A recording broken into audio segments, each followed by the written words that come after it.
And now may the words of my mouth and the meditations of all our hearts be ever more acceptable in your sight, O Lord, our rock and our Redeemer. Please be seated.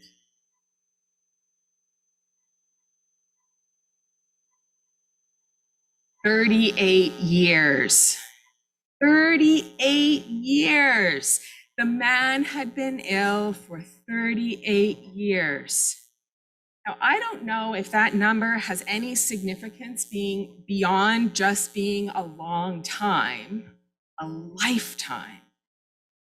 But that seems like enough to me. 38 years he had been ill, and 38 years he was lying there by the pool of Bethsaida, waiting, hoping, moaning, feeling sorry for himself, persisting. 38 years. Today is just another day lying near the healing waters, but not getting in them. Today, Jesus comes by and knows that the man has been there a long time, 38 years. Does Jesus take pity on the man and lift him into the healing waters himself? No. Does Jesus chastise all the people coming and going for their lack of concern for the man? No. Does Jesus offer to pray for him? No. How does Jesus respond to the sight of the man lying there, hoping, moaning, persisting? Jesus asks him, "Do you want to be made well?" I wonder what tone of voice Jesus used, what kind of inflection. Did he speak the question with gentleness and tender concern? Or was he more exasperated? "Do you want to be made well?" We might imagine that the answer to Jesus' query is obvious. Of course the man wants to be made well. Why wouldn't he? He's been ill for 38 years. Why else would he still be there next to, but not in the healing waters?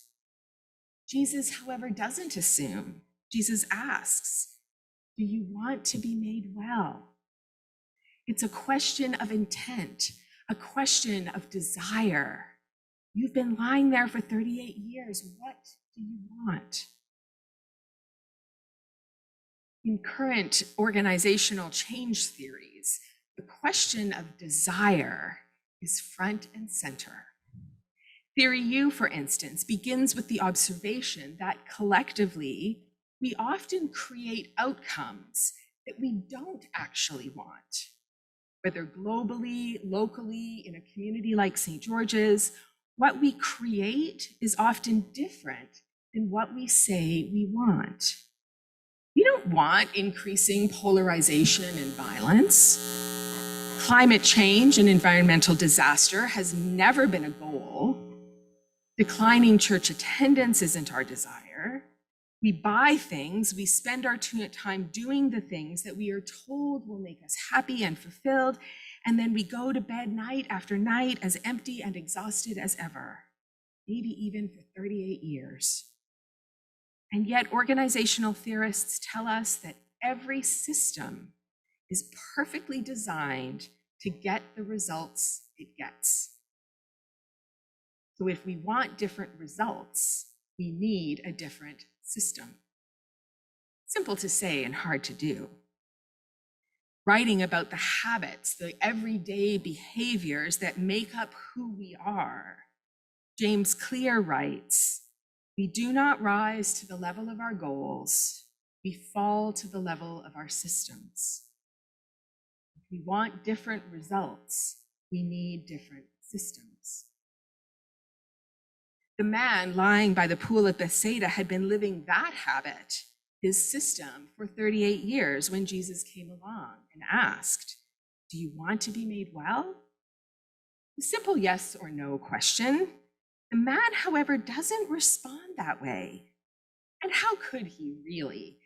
There's something kind of sadly ridiculous about the whole setup. Instead, the man responds to Jesus' questions with his excuses. "Sir, I have no one to put me in the pool when the water is stirred up, and while I'm making my way, someone else steps down ahead of me."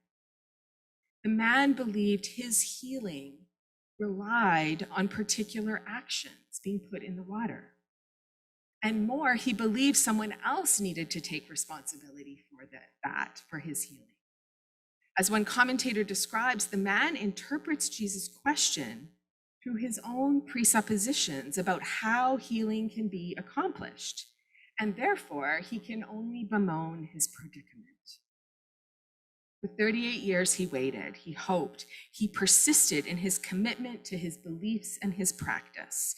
His habit, his behavior every day for those 38 years was a vote of powerlessness. And in all that time, none of the passersby were willing to play by the man's rules. For 38 years, the man knew what he needed to be healed. And as it turns out, he was wrong. We might say he had a failure of imagination about how he could be made well. He held on to his habits, the system he believed was necessary for his healing, even when it didn't make him well for 38 years. We do not rise to the level of our goals, we fall to the level of our systems, James Clear writes. In the organizational development world, the key to the possibility of different results is openness. Open mind, open heart, open will and hands. The practices associated with such openness are curiosity, compassion, and courage. Curiosity helps us suspend our judgment so we can open our minds to new possibilities. Compassion is about opening our hearts to see the world through someone else's eyes. Courage means having an open will to do something different without knowing where it might lead, without guaranteed outcomes. Together, it's about discovering the ways we limit our imaginations by holding on to systems, collective behaviors, ways of doing things that create the results that we have. So are there aspects of your life or our life together in community that you want to be different? Are there ways in which healing is needed for you personally or for us here as a parish? My desire is for St. George's to flourish, continue flourishing. But what I want is not what really matters. What really matters is what you want for yourself and for this community. I'm here with you to poke and prod and pastor you, to offer you my experience and my knowledge, my courage and creativity, my curiosity and compassion, if you want it. I'm here to spark your imagination about what else might be possible, while recognizing that outcomes are not guaranteed. One current area of active discussion in this way is about how our system to welcome and include children and young families, how we form people in faith. We all agree those things are important, that we value. The system of how we have done those things for many years has not led to flourishing. So do we hold on to the system, or might there be other ways to get what we want? What is our collective desire? For 38 years, the man in our gospel today persisted. And then today, Jesus comes along and heals him in a way that defied his expectation. It turned out that what the man thought he needed, he didn't. Instead, his healing began with the question, do you want to be made well? And his healing came to fulfillment with Jesus' instruction, stand up, take your mat, and walk. Jesus empowered the man to name his desire and then empowered him to act with courage. After 38 years, the man was healed, and all it took was for him to stand up, take the mat, and walk.